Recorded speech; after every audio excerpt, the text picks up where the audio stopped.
Hey, Madam Concord. Hey, agụ, Madam Concord, agụ. Biko, weta m akpụ. Ofe gịnị dị ebe ahụ? Oke, tinyelu m egusi na onugbu.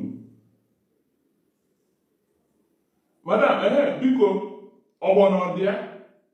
Tinye ya obele ọgbọnọ.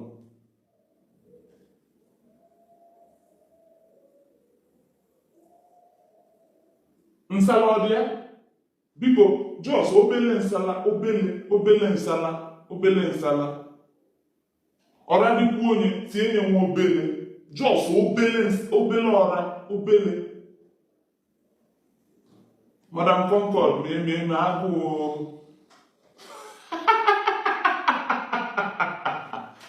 Ofe mixing na-ata